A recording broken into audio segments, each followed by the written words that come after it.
कागज उत्ते अग ना रखी, पागल दे सिर पग ना रखी, बुल्ले शादी मन ले संगिया, मुल्क दा राखा ठग ना रखी। मैं इस ऐवान के तवज्जुद से प्रेसिडेंट साहब से पूछना चाहता हूं कि कौन से मुल्क का आईन और कानून इस बात की इजाजत देता है कि आप अवामी मैंडेट की तौहीन करें। 80-80 हजार की लीड से शिकस्त खाने के बाद फॉर्म 47 में रद्दो बदल करके इस ऐवान का हिस्सा बने। ए काश उनकी तकरीर अल्फाज का गोरख धंधा ना होती, ए काश उनकी तकरीर में सिर्फ अल्फाजी ना होती। सूल बेचकर मसनद खरीदने वालों, निगाहे अहले वफा में बहुत हकीर हो तुम। वतन का पास तुम्हें है ना हो सकेगा कभी कि अपनी हिर्स के बंदे हो, बेजमीर हो तुम। इमरान खान साहब इस वक्त पाकिस्तान के सबसे मकबूल लीडर हैं। सबसे पहले मैं अल्लाह ताला की ज़ात का शुक्रगुजार हूँ, उसके बाद मैं अपने कायद इमरान खान साहब का और उसके बाद अपने हल्के की अवाम खसूसी तौर पे चक झुमरा और खुड़ियावाला के बासियों का शुक्रगुजार हूँ कि उन्होंने अपनी तर्जुमानी का हक दे के मुझे इस ऐवान में भेजा। जनाब स्पीकर, मेरी शदीद ख्वाहिश थी कि इस ऐवान में मैं वज़ीर आज़म के इंतखाब से पहले बात कर सकता, लेकिन मुझे इस बात का बखूबी इल्म है कि rules of procedure national assembly के इस बात की इजाज़त नहीं देते, तो इसलिए मैं यहाँ पे ये बात ना कर सका। मैं इस ऐवान से ये इस्तदा करना चाहता था कि जब आप वज़ीर आज़म के इंतखाब के लिए वोट दें तो क्योंकि वोट एक भारी ज़िम्मेदारी है, तो आप लोग अपने ज़मीर की आवाज़ पे लब्बैक कहते हुए वोट दें। आप लोग बाबा बुल्ले शाह साहब की नसीहत पे अमल करते हुए वोट दें। बाबा बुल्ले शाह साहब फरमाते हैं, कागज़ उत्ते अग ना रखी, पागल दे सिर पग ना रखी। कागज उत्ते अग ना रखी, पागल दे सिर पग ना रखी, बुल्ले शादी मन ले संगिया, मुल्क दा राखा ठग ना रखी। बट जनाब speaker, let bygones be bygones. अब हम बात करते हैं प्रेसिडेंशियल स्पीच पे, तो मैं कादिर पटेल साहब से भरपूर इत्तफाक करता हूँ कि प्रेसिडेंट साहब ने बहुत अच्छी तकरीर की, लेकिन काश उनके कौलो फेल में तजाद इतना आया ना होता। काश उनकी तकरीर अल्फाज का गोरख धंधा ना होती, काश उनकी तकरीर में सिर्फ अल्फाजी ना होती। प्रेसिडेंट साहब ने सियासी दर्जा हरारत कम करने की बात की, मिल बैठ के सियासी इख्तलाफात ख़त्म करने की बात की। तो जनाब स्पीकर, इसमें कोई दो राय नहीं है कि if Pakistan has to prosper तो हमें पॉलिटिकल स्टेबिलिटी की ज़रूरत है, हमें नेशनल कंसेंसस की ज़रूरत है। और इस बात में भी कोई शक नहीं कि इमरान खान साहब इस वक्त पाकिस्तान के सबसे मकबूल लीडर हैं।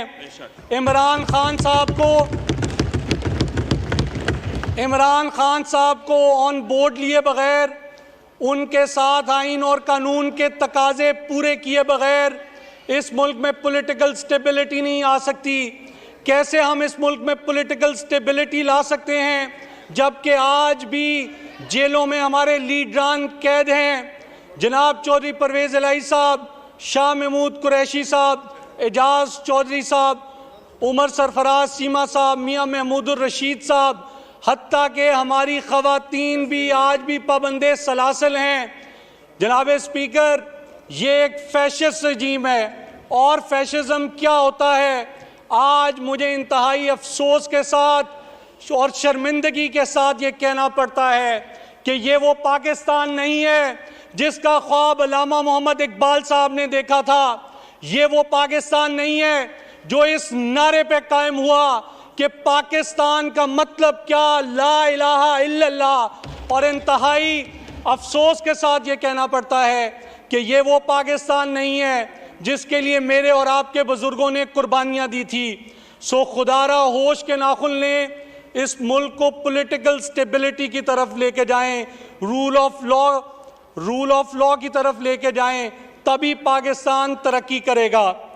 दूसरा जनाब स्पीकर, प्रेसिडेंट साहब ने अवामी ज़रूरियात पे तवज्जो मरकूज़ करने की बात की, तो मैं इस ऐवान की याद दहानी के लिए और उनकी याद दहानी के लिए बता दूं कि एक फैसला पाकिस्तानी अवाम ने 8 फरवरी को किया था।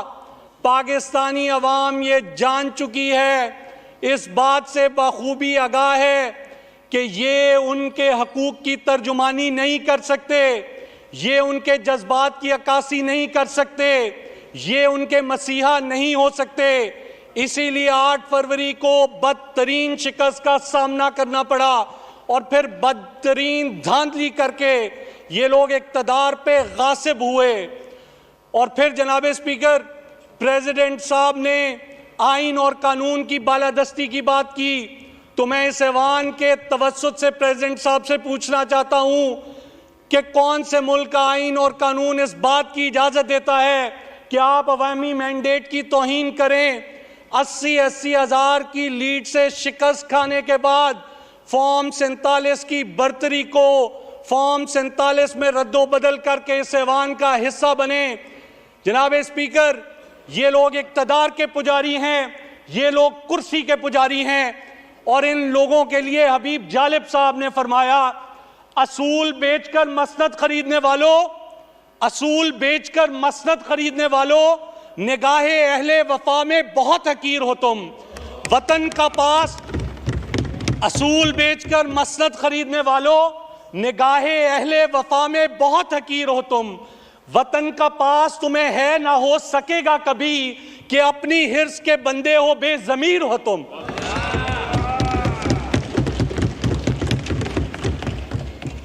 फिर जनाब स्पीकर, प्रेसिडेंट साहब ने एम्प्लॉयमेंट अपॉर्चुनिटीज क्रिएट करने की बात की, नौकरियां देने की बात की और मईशत की बहाली की बात की। अगेन ये बातें तो बहुत अच्छी रही और शायद पाकिस्तानी अवाम ये बातें सुन के खुश हो जाती अगर पाकिस्तानी अवाम ने इनका किरदार ना देखा होता, अगर पाकिस्तानी अवाम ने इनकी 40-45 साल कारकर्दगी ना देखी होती। इन्होंने 40-45 साल में अवाम को भूख, नंग और अफलास के तोहफे दिए हैं। 45 सालों में गरीबों का इस्तेहसाल किया, मजदूरों का इस्तेहसाल किया, किसानों का इस्तेहसाल किया और जो 16 माह का ताज़ा तरीन इक़्तिदार है वो पाकिस्तानी तारीख का बदतरीन दौर है। आज़ादी इज़हार राय पे कदगने लगी हुई हैं, चादर और चार दीवारी का तकद्दुस बार बार पामाल हो रहा है। जनाब स्पीकर, हम लोग बदतरीन धांधली के बावजूद, बदतरीन जुल्म जबर के बावजूद और बदतरीन पुलिस गर्दी के बावजूद इस ऐवान का हिस्सा बने हैं, इस डेमोक्रेटिक प्रोसेस का हिस्सा बने हैं, क्योंकि हम इस मिट्टी से प्यार करते हैं, हम इस वतन से मोहब्बत करते हैं। लेकिन हम लोग ना खामोश रहेंगे, ना हम लोग भूलेंगे, हम लोग सवाल उठाएंगे, हम लोग अवाम की एक एक पाई का हिसाब लेंगे। खान के टाइगर असेंबली के अंदर और पाकिस्तानी अवाम असेंबली के बाहर आपसे बाज पुरस करेगी। और अगर आप इस गलत फहमी में हैं कि आप अवामी मैंडेट की तौहीन करते हुए इक़्तिदार पे कब्जा करेंगे, आपस में वजारतें बांटेंगे और कोई आपसे बाज पुरस नहीं करेगा, तो then you are in for a big surprise. Faiz Ahmed Faiz साहब फरमाते हैं, और हर एक कुल अम्र को सदा दो के, और हर एक कुल अम्र को सदा दो के अपनी फर्दे अमल संभाले। उठेगा जब जमे सरफरोशा, पड़ेंगे दारो रसन के लाले, कोई ना होगा कि जो बचा ले, जजा सजा सब यहीं पे होगी, यहीं अजाबो सवाब होगा, यहीं से उठेगा शोरे महशर, यहीं से उठेगा शोरे महशर, यहीं पे रोजे हिसाब होगा। बहुत शुक्रिया जनाब स्पीकर।